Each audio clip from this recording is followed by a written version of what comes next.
आप सभी श्री हरि विष्णु भक्तों को नमस्कार। स्वागत है अनुकरणीय सनातन पर।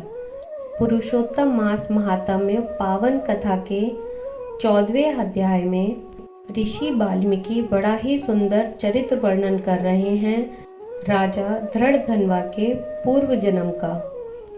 तो आइए श्रवण करते हैं पावन कथा। अथ श्री पुरुषोत्तम मास महात्म्य चतुर्दश अध्याय कथा आरंभ।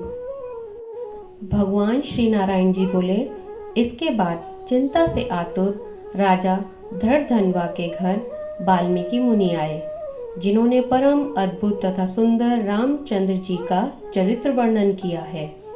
राजा धृढ़धन्वा ने दूर से ही वाल्मीकि मुनि को आते हुए देखकर घबराहट के साथ जल्दी से उठकर भक्ति युक्त होकर उनके चरणों में दंडवत प्रणाम किया। भली भांति पूजा कर उत्तम आसन पर ऋषि को बिठाकर उनके चरणों को गोद में लेकर दोनों हाथों से धोया और उस चरणोदक को बड़े हर्ष के साथ सिर से धारण कर शुक पक्षी की बात स्मरण करता हुआ राजा, कृतकृत्य हूँ, भाग्यवान हूँ, मेरा जन्म सफल हुआ। हे प्रभु, आज मेरा मनोरथ पूर्ण हुआ। आज आपके प्रत्यक्ष दर्शन से शास्त्र आदिकों के यथार्थ अर्थ का ज्ञान सफल हुआ। हे जगत के पावन करने वालों के पावन करने वाले, आज मैं अपने भाग्य का क्या वर्णन करूं। भगवान श्री नारायण बोले। इस तरह वाल्मीकि मुनि को कहकर वह राजा मौन हो गए। बाद वाल्मीकि मुनि उस राजा को विनय युक्त देखकर बड़े प्रसन्न हुए और आनंदित करते हुए बोले। वाल्मीकि मुनि बोले, हे नृपश्रेष्ठ, ठीक है, तुम में उक्त प्रकार की सब बातों का होना संभव है। हे राजन, तुम चिंता से आतुर क्यों हो? सो सब मन की बात कहो। ऐसा मालूम पड़ता है कि तुम्हारी कुछ कहने की इच्छा है, इसलिए हे महात्मे उसे कहो। राजा धृढ़धन्वा बोला, आपके चरण कमल की कृपा से हमेशा सुख है, परंतु हे विद्वान, हमारे हृदय में एक बड़ा संदेश है। वन में होने वाले शुक पक्षी के मुख से निकले हुए वाण के समान उस वचन को दूर करें। किसी समय मैं शिकार खेलने के लिए गहन वन में निकल गया।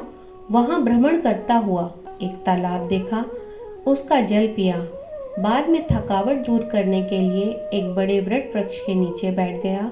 अत्यंत घनी तथा सुंदर छाया वाले और मन एवं नेत्र को आनंद देने वाले उस वृक्ष पर बैठे हुए सुंदर शुक पक्षी को देखा। जब उस शुक पक्षी पर हमारी दृष्टि गई, तब उसने हमारे सम्मुख होकर एक श्लोक पढ़ा कि इस पृथ्वी पर विद्यमान अतुल सुख को देखकर तू तत्व अर्थात आत्मा का चिंतन नहीं करता है, तो इस संसार से कैसे पार करेगा, अर्थात इस संसार से कैसे तरेगा। मैं इस प्रकार शुक पक्षी के वचन को सुनकर विस्मित हो गया। हे ब्राह्मण, मैं नहीं जानता कि उस शुक पक्षी ने क्या कहा। इस हमारे हृदय के संदेह को आप दूर करने के योग्य हैं। हमारा राज्य सुख तथा सुंदर 4 पुत्र, सुंदर पतिव्रता स्त्री, हाथी, घोड़े, रथ, सेना है। हे ब्राह्मण, ये सब अतुल संपत्ति इस समय हमें किसी पुण्य से प्राप्त है। यह सब विचार कर संक्षेप में कहने के आप योग्य हैं। राजा धृढ़धन्वा के वचन को वाल्मीकि मुनि सुनकर प्राणायाम कर एक मुहूर्त तक ध्यान में मग्न हो, हाथ में रखे हुए आंवला के फल के समान विश्व संसार के भूत, भविष्यत और जो वर्तमान विषय है, उनको हृदय में समाधि के बल से जानकर और निश्चय कर राजा से बोले। वाल्मीकि मुनि बोले, हे राजाओं में श्रेष्ठ, अपने पूर्व जन्म का चरित्र तुम सुनो। हे राजेंद्र, पूर्व जन्म में आप द्रविड़ देश में ताम्रपणी नदी के किनारे वास करने वाले सुदेव नामक ब्राह्मण थे। धार्मिक सत्यवादी, जो मिल जाए उतने ही में संतोष करने वाले, वेदाध्ययन में संपन्न, विष्णु भक्ति में परायण रहा करते थे। आपने अग्निहोत्र आदि यज्ञों के द्वारा भगवान हरि को प्रसन्न किया। इस प्रकार रहते हुए तुम्हारी गुणवती स्त्री थी। वह गौतम ऋषि की सुंदर कन्या गौतमी नाम से प्रसिद्ध भगवान शंकर की सेवा में तत्पर पार्वती के समान तुम्हारी प्रेम से सेवा करती थी।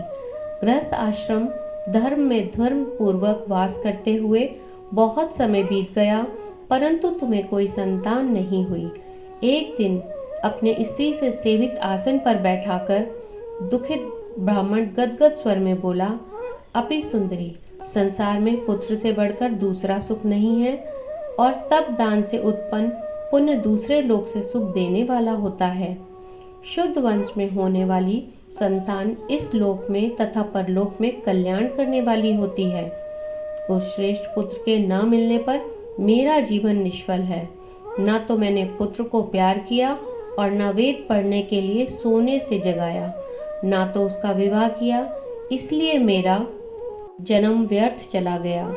अभी मेरी मृत्यु हो, मेरे को आयुष प्रिय नहीं है।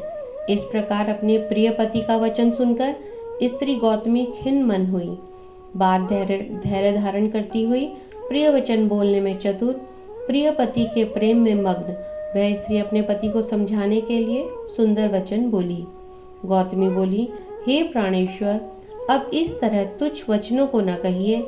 आपके समान भगवत भक्त विद्वान लोग मोह को प्राप्त नहीं होते हैं।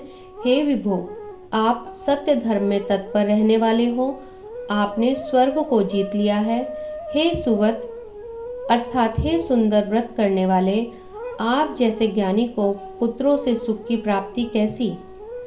अर्थात ज्ञानी पुरुष पुत्रों से होने वाले सुख की इच्छा नहीं करते हैं।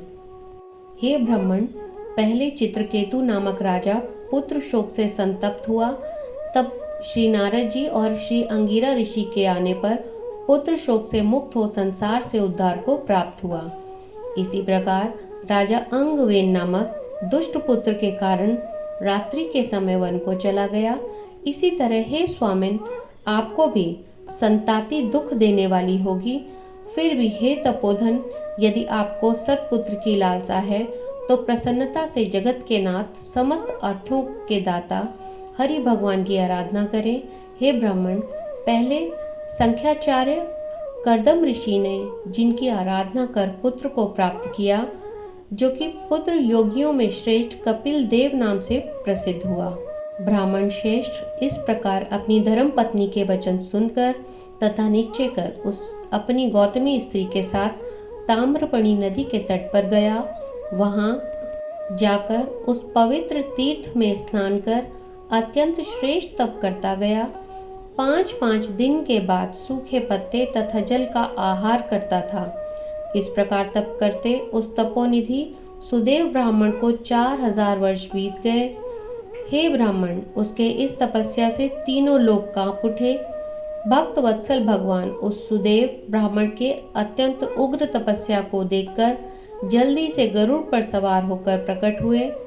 श्री नारायण बोले, नवीन मेघ के समान जगत की रक्षा करने में समर्थ 4 भुजा वाले प्रसन्न मुख मुरारी को देखकर सुदेव शर्मा ब्राह्मण हर्ष के साथ मुकुंद भगवान को साष्टांग प्रणाम करता हुआ बोला। इति श्री ब्रह्म नारदीय पुराणे पुरुषोत्तम मास महात्म्य चतुर्दशो अध्याय संपूर्ण। हरि शरणम श्री हरि विष्णु भगवान की जय। इस कथा को सुनने के लिए आप सबका धन्यवाद। अगर आप इसी तरह आगे के अध्याय भी सुनना चाहते हैं और पहली बार इस चैनल पर आए हैं तो आप अनुकरणीय सनातन को सब्सक्राइब करें तथा बेल आइकन दबाकर आने वाली कथा के वीडियो का नोटिफिकेशन तुरंत प्राप्त करें। राधे राधे।